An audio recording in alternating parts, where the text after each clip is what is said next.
அதிகாரம் 11.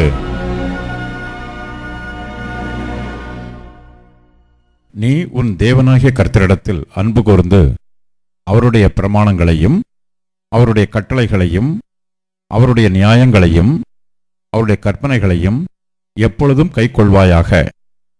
உங்கள் தேவனாகிய கர்த்தர் செய்த சிட்சையையும் அவருடைய மகத்துவத்தையும் அவருடைய பலத்த கையையும் அவருடைய ஓங்கிய புயத்தையும் அவர் எகிப்தின் நடுவிலே எகிப்தின் ராஜாவாகிய பார்வோனுக்கும் அவன் தேசம் அனைத்திற்கும் செய்த அவருடைய அடையாளங்களையும் அவருடைய கிரியைகளையும் எகிப்திய சேனையும் அவர்கள் குதிரைகளும் ரதங்களும் உங்களை பின்தொடர்ந்து வருகையில் கர்த்தர் சிவந்த சமுத்திரத்தின் ஜலத்தை அவர்கள் மேல் புரளப் பண்ணி இந்நாள் வரைக்கும் இருக்கிறது போல அவர்களை அழித்த அவருடைய செய்கையையும் நீங்கள் இவ்விடத்திற்கு வருமளவும் அவர் உங்களுக்கு வனாந்திரத்தில் செய்ததையும் பூமி தன் வாயை திறந்து எலியாப் என்னும் ரூபன் குமாரனுடைய மக்களான தாத்தானையும் அபிராமையும் அவர்கள் குடும்பங்களையும் அவர்கள் கூடாரங்களையும் இஸ்ரவேலர் எல்லாருக்குள்ளும் அவர்களுக்கு இருந்த அவர்களுடைய சகல பொருள்களையும் விழுங்கும்படி செய்ததையும் அறியாமலும் காணாமலும் இருக்கிற உங்கள் பிள்ளைகளுடன் நான் பேசவில்லை என்று நீங்களே அறிந்து கொள்ளுங்கள். கர்த்தர் செய்த மகத்துவமான கிரியைகளையெல்லாம் உங்கள் கண்கள் அல்லவோ கண்டது. ஆகையால் நீங்கள் பலப்படும்படிக்கும் நீங்கள் சுதந்திரிக்கப் போகிற தேசத்துக்குள் பிரவேசித்து அதை சுதந்திரிக்கும்படிக்கும் கர்த்தர் உங்கள் பிதாக்களுக்கும் அவர்கள் சந்ததிக்கும் கொடுப்பேன் என்று அவர்களுக்கு ஆணையிட்ட பாலும் தேனும் ஓடுகிற தேசத்தில் நீங்கள் நீடித்து வாழும்படிக்கும் இன்று நான் உங்களுக்கு கற்பிக்கிற கற்பனைகளையெல்லாம் கைக்கொள்வீர்களாக. நீ சுதந்திரிக்கப் போகிற தேசம் நீ விட்டு வந்த எகிப்து தேசத்தைப் போல் இராது. அங்கே நீ விதையை விதைத்து கீரை தோட்டத்திற்கு நீர் பாய்ச்சுகிறது போல உன் காலால் நீர் பாய்ச்சி வந்தாய். நீங்கள் சுதந்திரிக்கப் போகிற தேசமோ மலைகளும் பள்ளத்தாக்குகளும் உள்ள தேசம். அது வானத்தின் மழை தண்ணீரை குடிக்கும் தேசம். அது உன் தேவனாகிய கர்த்தர் விசாரிக்கிற தேசம். வருஷத்தின் துவக்கம் முதல் வருஷத்தின் முடிவு மட்டும் எப்பொழுதும் உன் தேவனாகிய கர்த்தரின் கண்கள் அதன் மேல் வைக்கப்பட்டிருக்கும். நீங்கள் உங்கள் தேவனாகிய கர்த்தரிடத்தில் உங்கள் முழு இருதயத்தோடும் உங்கள் முழு ஆத்மாவோடும் அன்பு கூர்ந்து அவரை சேவிக்கும்படி நான் இன்று உங்களுக்கு கற்பிக்கிற என் கற்பனைகளுக்கு கீழ்ப்படிந்தால் நீ உன் தானியத்தையும் உன் திராட்சை ரசத்தையும் உன் எண்ணெயையும் சேர்க்கும்படிக்கு நான் ஏற்ற காலத்தில் உங்கள் தேசத்தில் முன்மாரியையும் பின்மாரியையும் பெய்ய பண்ணி மிருக ஜீவன்களுக்காக உன் வெளிகளிலே புல் முளைக்கும்படி செய்வேன். நீ சாப்பிட்டு திருப்தி அடைவாய் என்கிறார். உங்கள் இருதயம் வஞ்சிக்கப்படாமலும் நீங்கள் வழிவிலகி அந்நிய தேவர்களை சேவித்து அவர்களை நமஸ்கரியாமலும் இருக்கும்படி எச்சரிக்கையாயிருங்கள்.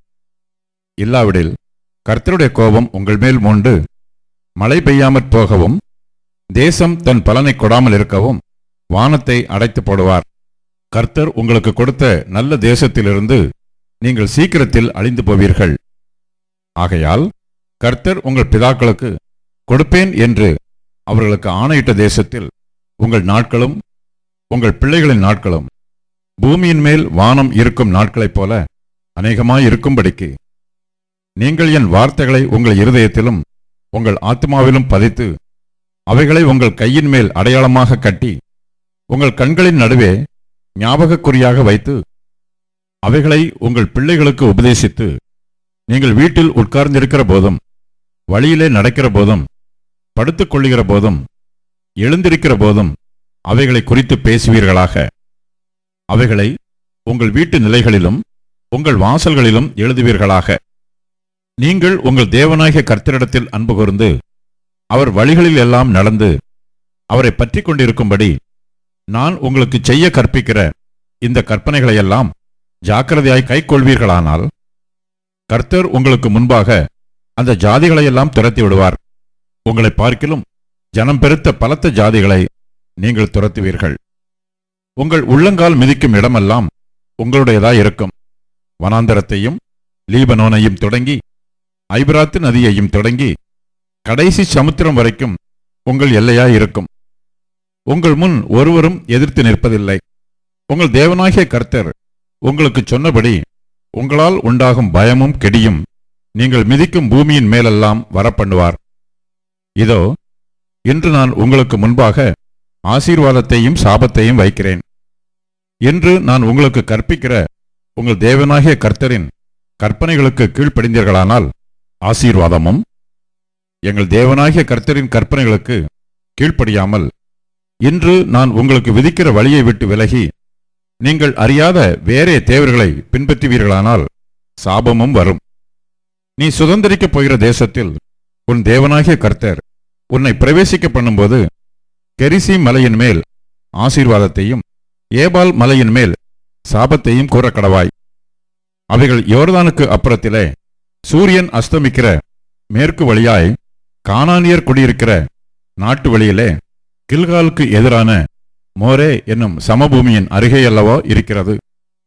உங்கள் தேவனாகிய கர்த்தர் உங்களுக்கு கொடுக்கிற தேசத்தை சுதந்தரிப்பதற்கு நீங்கள் யோர்தானை கடந்து போய் அதை சுதந்தரித்துக் கொண்டு அதிலே குடியிருப்பீர்கள். ஆகையால் உங்களுக்கு இன்று நான் ஏற்படுத்துகிற சகல கட்டளைகளையும் நியாயங்களையும் கைக்கொண்டு நடக்க கடவீர்கள்.